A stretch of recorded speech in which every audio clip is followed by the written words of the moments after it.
Hi, thank you for joining this call and this recording. I really appreciate it. I think this will be really good for you. It'll provide you a lot of information that's independent from what SAP and the SIs will tell you. But I understand that SAP is really challenging for many companies today, essentially because you've got the 2027 deadline coming up, and there's lots of things from a pressure perspective that SAP is trying to pressure you to make some decisions around. So what we'll try and do here is give you some insights, but also give you some thoughts that can help you think through that, and maybe also some independent stuff that will maybe give you a different idea to what you've been pressured to do today. Again, my name is Sean Duplessis. I've been in the third-party support space for almost 15 years, in the SAP space since the early 90s, played all kinds of roles in the SAP space. I'm very familiar with SAP, its customer base, and the challenges that customers have. I'm going to go through a few topics here. One is I'm just going to sort of try and connect with you on the challenges that you're having. Essentially talk about some of the things we hear and what we see from our customers and the type of challenges that they are dealing with. Next, I'm going to sort of give you our view of what we see in the market, what Gartner sees, what other independent analysts see in terms of where RISE is and how it actually is maturing. And in terms of what are some of the challenges customers are having and how they're thinking about it, we're going to cover a lot of discussions in that section. And then I'll talk about some current options. What are your options at this point in time? In other words, as you're dealing with your SAP footprint, as you're looking at your 2027 deadline in terms of mainstream support, there is options that you're probably not hearing or familiar with. So I'm going to cover some of those options as well. And then lastly, we're going to speak about who we are as a company, why we're in this business, and what does it mean to you from a third-party support perspective. I know it's complicated. I couldn't have thought of a better slide than this one. It's basically because every time I get on calls with customers, I hear the same thing is, should I do this? Should I do this? What happens if I don't do this? What is my options? How is this going to be impacted by my relationship with SAP? How does it impact my support agreements?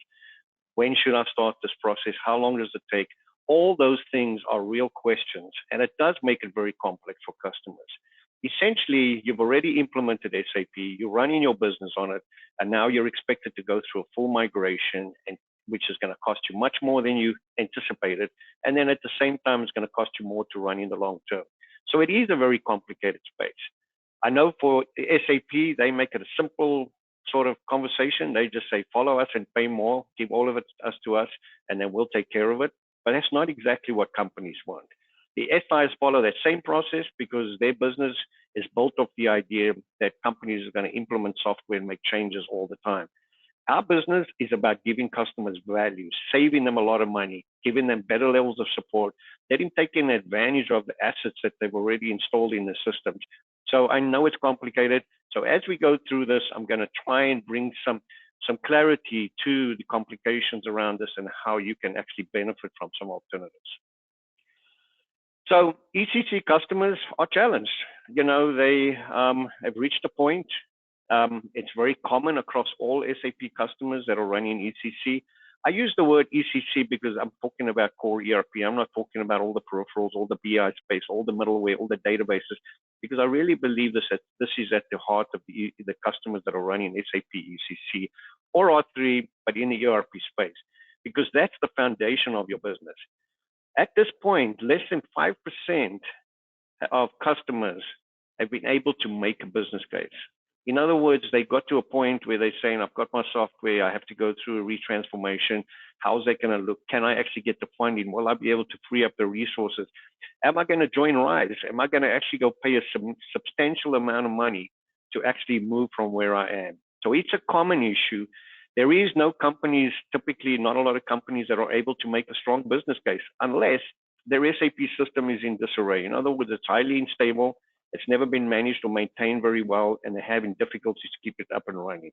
In those cases, it is about a re-implementation. So at that point, they're at that point already. We also know that SAP is providing pressure. You know, SAP storyline is essentially put an end to mainstream support at a point in 2027 with some extended support to 2030. And then I expect SAP will stick to that for the next couple of years. But at the same time, SAP is already putting pressure on you in terms of increasing your support fees, making you pay for less, and pressuring you to make a decision to sign up for a subscription-based model. And SAP Rise, when you listen to many customers, how they think about it and how they try and articulate it, it really is purely a financial strategy for SAP. It's about moving from perpetual license and support agreements to taking control of your whole infrastructure, your database, everything from your business, and then managing and controlling how much you pay for the next several years. So SAP strategy for Rise is saying, let us take it, we'll bundle it all together, and then we have control of it. And customers are a little nervous about this because they don't understand why they have something today and something they're going to get tomorrow is going to look very similar, but they're going to have to pay so much substantially more.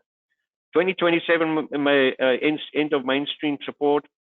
I believe that SAP typically changes this depending on customer adoptions, but we do believe that SAP is sort of applying the pressure. They've got many things that they're applying pressure with right now.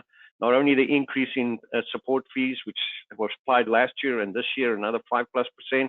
They're also going to continue to do this, increase the support, but they're also going to reduce what customers get for on-premise software. In other words, give them less options, get less for their money, and essentially that's part of purely a tactic by SAP to force you to move. So Rise with SAP, the adoption of Rise, essentially many companies, when we speak to them, they'll ask us about Rise. You know, it's pretty new. It's only been around for the last couple of years. I know SAP basically implies that, you know, we're just going to make it easier for you. But with that comes everything else, and it's not as easy as most companies think. It is very difficult for companies to understand how SAP is going to take all of this, bundle it all together, give them a better system, more functionality, and then at the same time reduce what they currently pay the vendor.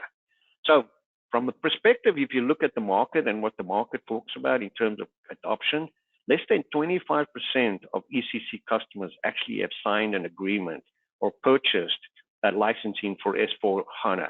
Essentially, they're sitting there and they say, yes, I may purchase it, I may do some sandboxing with it, I may do some of that stuff, but the fact is they're not moving at the fast or the pace that SAP wants. I know that SAP publishes a lot of cloud adoptions and Rise adoptions, but the majority of the Rise adoptions are customers that are net new. They don't even run SAP ECC, so they're looking for a standardized system, public cloud solution, and Rise is an easy way to do it for them. Those are not companies that have been on ECC for many years. The rate of adoption on SAP does not seem to be accelerating. Essentially, you would think with 4 years left, almost 3-4 years left, essentially customers would already be in a position to start that migration, but they're not. And despite they're a few years away, we don't see it picking up or escalating or even moving any faster. I think as you've seen some of the announcements from SAP this year with the reduced functionality for customers for on-premise software, the increase of licensing, you can see the pressures boiling within SAP to start the process. If you took SAP's customer base of 43,000 customers on the ECC side, SAP would have to sign up 1,700 customers per quarter. Currently, they're at about 700, and the majority of those are not SAP existing customers. I think the bottom line, SAP customers are not following SAP strategy. They've not bought into it yet. They're still holding back and wait. And I also believe that the end of maintenance 2027 is a deadline. And I'm wondering if SAP would have any possibilities of not shifting it at the current rate. Most of you have seen this, and many of you are actually in the process right now of renewing your support agreement. So you know that this is on the table. SAP has announced a 5% increase effective beginning of 2024. We expect you will see more of that in next year. So SAP is going to continue to increase their support fees purely as a way to pressure you to make that move. Forrester did a report in this bottom piece here with the recent announcement, the end of innovation features of all SAP on-premise and hosted premise solutions. Basically, SAP is saying to you, if you're not paying me a subscription-based model where there's no perpetual licenses, you're not going to be able to get innovation features at all. Even though if you had S4 on-premise, which is the same S4 as in cloud, you're still not going to be able to take entitlement on that. So essentially, basically, SAP continues to apply this type of pressure. This is an announcement made by Christian Klein, basically saying the newest innovations and capabilities will not be delivered will only be delivered to public cloud and private cloud using RISE. Essentially, now they've even gone even further and basically said not just if you're in cloud or in private cloud, you have to go through the RISE program to enable those innovations. So now what SAP is doing, saying, if you don't sign up to our strategy, we're going to give you less, and that's going to continue to be the process. Thomas Ettler, board member for license and service and support at the German-speaking DSAG, one of the biggest user groups out there, is unhappy that the price increase, noting they are particularly unfair to on-premise customers given that SAP will no longer offer them new features. Basically, SAP is saying, you're going to pay more and I'm going to give you less, even more than what you're paying today, even though I'm giving you very little today as well. And so if you have a major user group like DSAG, their customer base is complaining, you can know that all user groups in the United States, all over the world, are having the same challenge.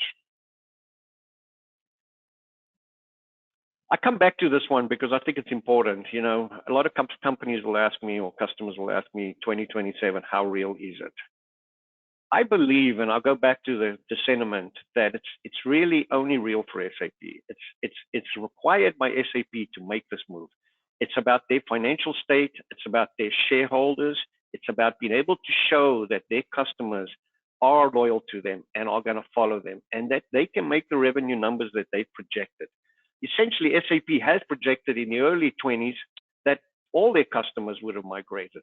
Well, yeah, who would have thought we're sitting here in 2023 and their customers are still sitting back and waiting?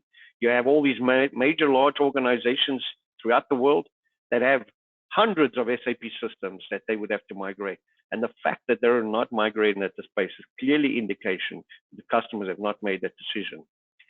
I unfortunately think that SAP is going to, as we get down to 2024, 2025, and 2026, SAP is going to have to buckle down again. They're going to have to basically extend support. They're also going to have to sort of increase how much they give for customers. Otherwise, their only alternative is customers will move away from the SAP strategy. They'll look to save money, and they make different choices about what software they run their future SAP with. We as third-party support customers, we are seeing customers making a decision around their full enterprise, where they're actually looking at pieces and stripping it apart and moving away from SAP. We also see many customers that are moving away from ECC because they're not excited about the strategy that SAP has provided and how SAP is forcing it down their throats. So SAP does not get it. And I would say this, I always thought about it, is it that they don't get it, or is it really just their strategy? And essentially, you know, they sort of make it look to the market like, hey, we're helping you out, we're giving you some additional time and that. I expect that we may see some more announcements like this in the next couple of years. As we're in 2024 next year, I expect you'll start to see it already then. And I know that there's rumblings about it, but SAP doesn't control that. They don't control where the customers actually make that decision. Yes, they can apply the pressure. They can set the fear factor in place. They can do all those type of things. But customers have to make a business case. They have to fund it. They have to pay for it. That's the drivers that customers are going to make a choice behind this. So SAP's illusion around this is purely a play. It's not essentially SAP wanting to help you as a customer. It's more about SAP saying, hey, we have to make this move and we need you to do this move as a customer to support our financial benefits. So you do have some options here, and I want to talk about this. And I've listed out a couple of options here, and there's probably a couple more. I sort of list them out in a way of risk and disruption. Now, if you're running an SAP you're running an SAP practice or business for your customer, and you're a CIO or VP of operations, and you have to deal with budgets, and you have to deal with a migration, and you have to deal with ongoing support, and you have to deal with all these things, it would be really easy if you could hand it off to SAP RISE and say, well, now you take care of it, and they reap the benefits of it.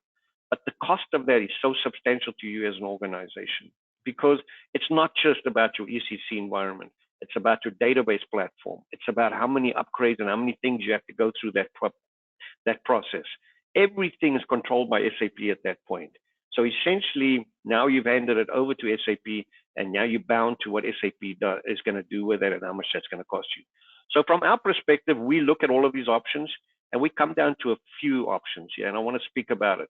One is on the far right-hand corner. Some companies actually don't see it as the most risk. In other words, they look at the ECC footprint and say, do I really want this? Do I want to look at something else?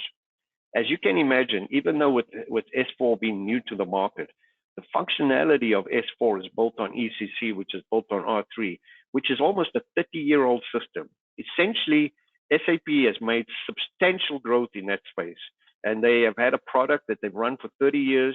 Yes, the look and feel, the way they manage the table structures for S4 is different, but the base features of sales and logistics and finance is all the same. Not much change in that space. Even the regulatory side, SAP is now starting to charge regulatory provisions for customers. So it's saying, well, you pay for a core back ERP, but if you need e-filings, you're going to have to pay for that differently. So as you can see, SAP continues to want to grow according to the market. So there is companies that are saying, this is just too expensive for me. I've been running the system for 20, 30 years. If SAP is going to stop me from using the system, I'm going to move away. The next one is RISE. You can go RISE strategy. You'll probably be an early adopter as an ECC customer signing up for RISE. SAP would love you for that. But what they won't tell you is everything that's going to impact you through that. Essentially, you're going to have to look at all your custom code. You're going to have to look at all your processes. If you're not going to move to a public cloud solution and move all customizations away, you're basically going to be moving into a private hosted environment, which will be called cloud in SAP strategy, and you'll be paying subscription for it. So there's a strategy that you could choose, and I know many companies are being forced to choose that or pressured to choose that, but they'll make choices around it. The next one here is this tactical option. If you really love your ECC environment and you really want to continue running it, you could, instead of going to RISE or instead of actually buying S4 Cloud, you can actually buy S4 on-premise software. In other words, you can have the license for it. SAP will do the conversions for you. You'll be in a subscription-based model, but you can run your ECC for as long as you want, and you can migrate when you feel right to do that. You may do it in 2-3 years. You may do it in 5 years. You may do it in 10 years, but you will have the perpetual licenses for the licenses for your S4 that you can migrate in any point. This next one, play chicken, and I really just put this out there, but it's basically customers sitting back and saying, I haven't made a decision and I'm not sure when I'm going to make that decision. And that is where the majority of SAP ECC customers are sitting today. They're basically sitting, waiting for the decision at one point, whether they can fund it, whether the business case is there, whether they understand RISE better, whether they understand what their future will look like under RISE and what it will look like beyond. I think companies are just sitting back and saying, we're not ready to make this decision. We cannot fund it. We don't have the resources to build this, and we know that RISE is not in a position to do that as well. And the last is third-party support. Basically saying, if you're going to do any of those, before you do that, there may be some time that you're going to want to take. We'll save you the money. We won't force you to do upgrades that are not going to benefit you. We'll provide the regulatory updates for you. We'll keep your system secure. We'll make sure all your regulatory compliance is up to date. And typically, that's what customers come to us for.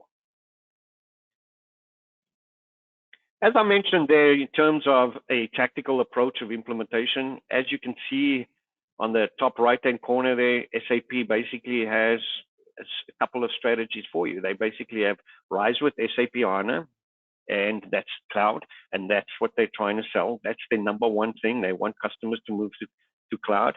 S400 Cloud Extended Editions, and then, of course, on S4 Cloud Private Edition. And by the way, most ECC customers will typically not fit in the left two, but they'll fit in the right one because of how modified their system is and how they require those customizations to price and sell their business and to be competitive in the market. So unless you're willing to sort of go down the vanilla approach and say, move to basically a public cloud where the system looks the same for everybody and modified in a way that fits your business in it from a standardization perspective, you will not be in a position to take advantage of it. So this is what you're going to hear from SAP. Even the way SAP incents their salespeople and their sales strategy, you're always going to hear only the question of RISE and how do you get to RISE. And it's more purely about SAP wanting to convert those licenses, move over, and then essentially be on a subscription-based model. There is least expensive options. You can continue to run ECC on-premise. You know that today.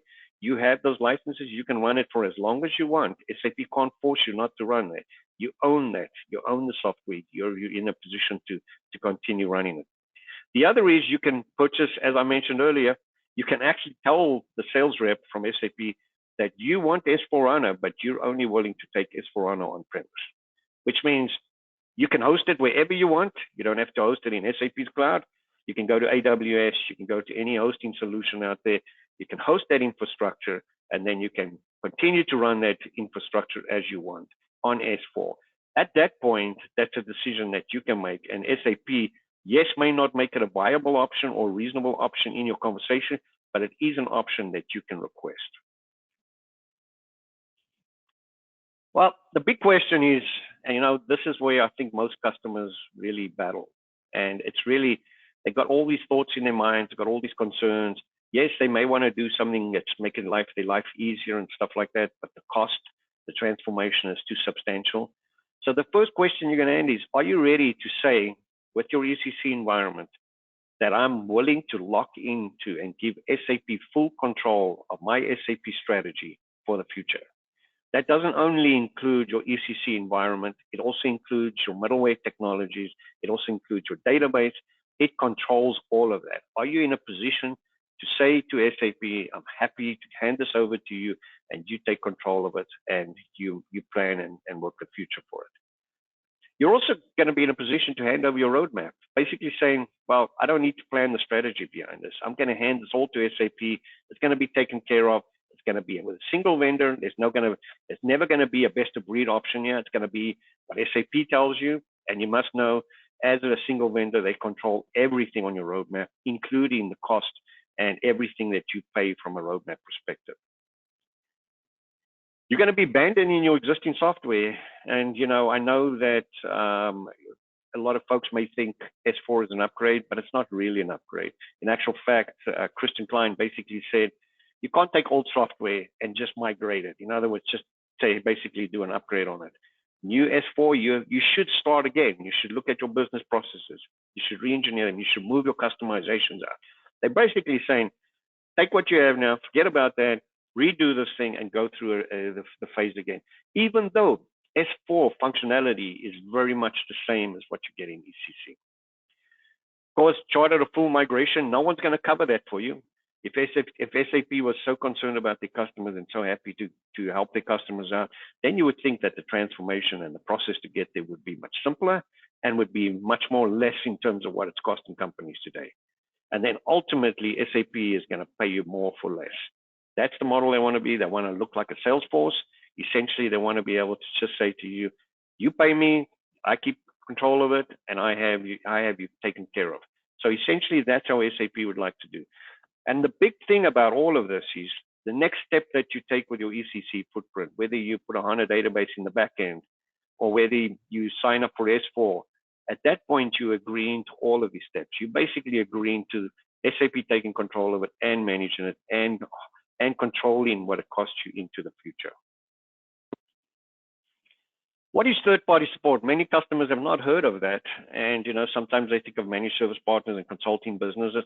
It's not that. It's basically a lower cost software support that you get from SAP today. In other words, through your 22%, which is now going to be 27+%, is you're going to get a support at a lower cost than what SAP gives you the ability to fund other projects to actually do things that's important to you in the business. And it's a support for your applications and database. It replaces what SAP provides from support. What it doesn't do is it doesn't give you the SAP future software and stuff like that. But what it says is your business is running very well on the software. I need it to be a high availability. In other words, if you're up and running, I need to be able to still take control and use the assets that I have in that system to continue to change it as required for the changing needs of my business. But you do believe that your finance is pretty solid, your logistics, your sales, all your processes are pretty solid. You've worked them over the last 20+ years. So you're at the point where you're feeling the software is humming on really well. And all I need is to make sure that it's well supported, it's main secure, and it's compliant. Third-party support, basically, if I had to sort of compare, it's basically pay less and get more. It's independent. It's not driven by your SI. In other words, we're not trying to force you to get into upgrades, whether it's enhancement packs or major upgrades, or move to new versions purely for the view of actually just changing the environment. It's about making sure that software runs very well, but actually you pay far less and you get a lot higher level of quality support. We don't, at Spinnaker, we don't have a triage support model. Basically, essentially, it says the people that support you are people with highly experience in not only the business functions, but also how the software functions and how companies can continue to use those assets. Third-party support is a big business now. It's about to become a $1 billion business. It's fast growing. It's tracked by Forrester, by Gartner. You know, if you go to Gartner and you speak about saving money, Gartner's going to offer up third-party support as an alternative. So it's not that it's still growing business. It's a highly matured business model, and very large organizations across the world are making these decisions every day. Also know, you know, many companies will say to me, you know, if I come to you, well, what does that mean to my relationship with SAP? What does it mean to the future of my software? And I tell them, third-party support does not have to be your end game. All it really is, take a breath. Do what you need to from a business perspective. Spend the money where it's important. Make sure that your organization is running. Take the time and save the money to fund those things. Get a better level of service. Help. Third-party support will help you fix some of the issues that SAP may not have over the years. In other words, make sure the system's running at optimal. And then know that you have a partner that's going to be there 24/7. With P1s and P2s, 5-minute response time, you're not going to get that from SAP or anywhere else.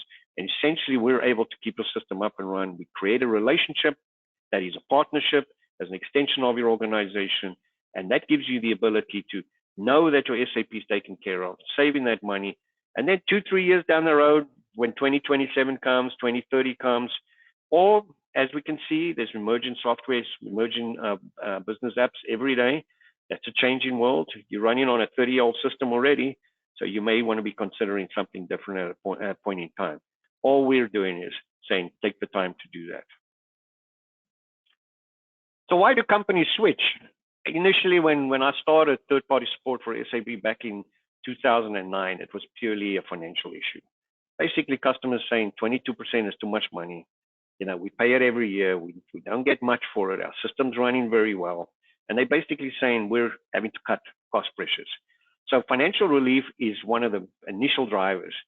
But as SAP has changed its strategy and as things have become vague and as customers are concerned about the ROI and the benefits they may get from the migration, they're starting to look and saying, there's a few things that's missing here. One is, I'm an SAP customer for 20 plus years. I've been paying 22%. The quality of service that I'm getting from SAP has diminished over the years. And now SAP is even announcing a further diminishment on that. So they're basically saying, first of all, quality is not there. So 22% or 25, 27% actually doesn't make any sense for what I'm actually getting. And they believe that they've got software that fully runs. So they want to sustain that software. They're not at a point right now where they're saying, I just want to move off SAP. They're already at a point where they're saying, I want it to run very well. I want it to be stable. But at the same time, I want to save the money and I want to get the better service. And then the other alternative is they're migrating. In other words, they're migrating to another solution or another technology, or they feel like they want to move down the migration with SAP, but they don't want to pay what they pay on the maintenance and support during that migration. And so these are companies that are basically in a transition, and now they've made decisions that, you know, I just need better support, I need a less costly support, and I need a better level of quality that I get. So from that perspective, customers generally sit in all of these umbrellas. If you think about it, 2027 headline is causing that for SAP. Price increases is causing that for SAP. The reduction of functionality is causing that from an SAP perspective. That's why customers move to third-party support. So what will SAP say? Of course, SAP, you know, I always think about it this way. SAP, for the longest time, have really just had order takers. Basically, all they do is when you meet with your account executives or when you renew it, all you're doing is signing a paper which is already established. SAP has already assumed you as a customer for many years. And they're not really trying to challenge you into selling you other alternatives besides RISE. That's all you're hearing from SAP at this point. So they're going to basically state, first of all, that you're no longer on their roadmap. Well, quite frankly, you doing that sort of implied some degree on that, basically saying, I may not be it at this point, but I may be in the future. So that may be to some point, but it doesn't mean that SAP will never take you back. We know for sure that SAP will fight for your business the moment you say you leave. And we know that they'll fight beyond that to get you back as a customer. You'll pay back with maintenance. Typically customers that join third-party support, will stay 3 to 4 to 5 years. And by that time, if you really want to go back, given the fact that S4 is a relicensing activity, you'll just be doing a relicense for the software, and you would have all that maintenance that you would have saved on. SAP is not going to ask you back for that because you'll be a net new customer after 2. Interoperability is compromised?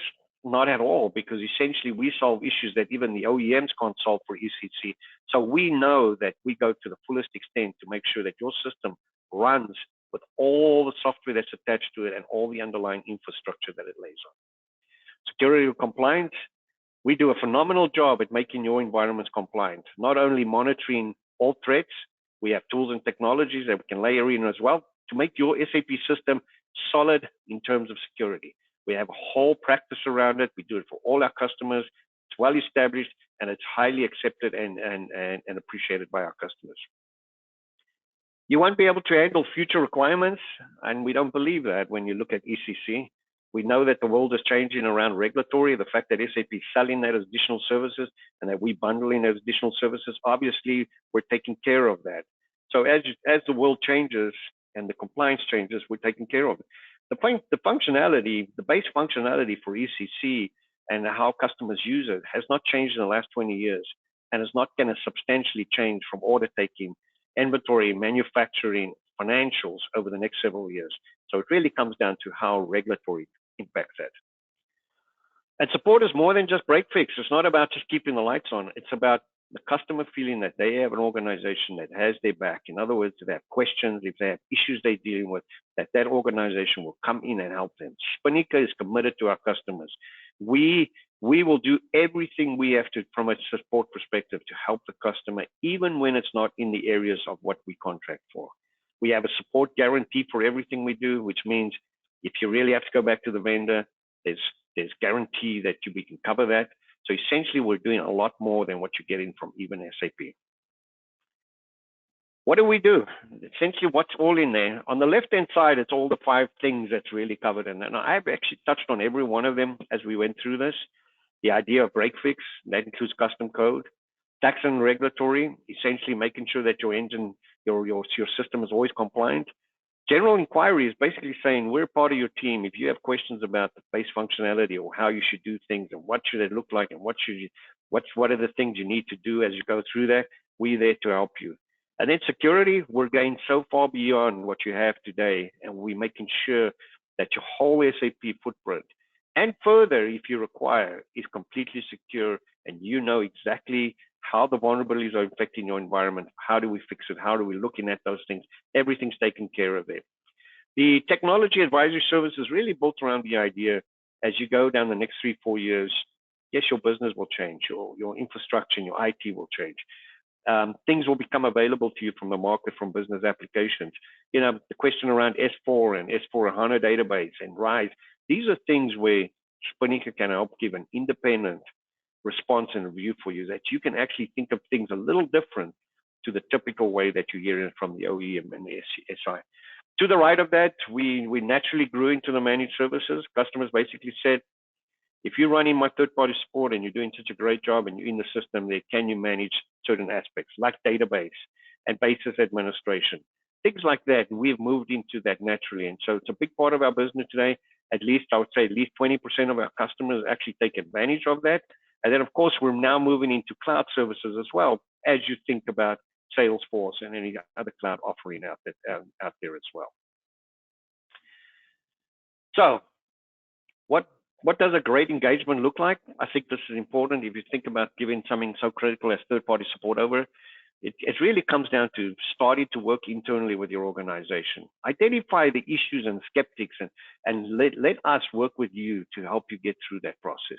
In other words, understand what third-party support is, how it affects you, what does it mean for you. Most customers are pleasantly surprised when they learn that there's a different option and the model is built around this concierge partnership that's sort of not just a partner on the other side of the ocean that picks up a ticket and triages it. Essentially, they love the relationship that we establish on this. Many would say, can all my partners be like you? So we feel that is crucial to the business model, and we have built it into our business model. Build consensus. I think a decision around third-party support requires a lot of decision makers to be on board with it. It's got to be about savings. It's got to be about understanding what it means, understanding the risk, the reward side of it, but also understanding how it will change their business model. You know, your typical salespeople or SAP folks that are supporting your systems, your basis folks and all that, for them, it may be a very new concept. For us, it's an old concept. And many of the people that come into our organization come from similar roles as them.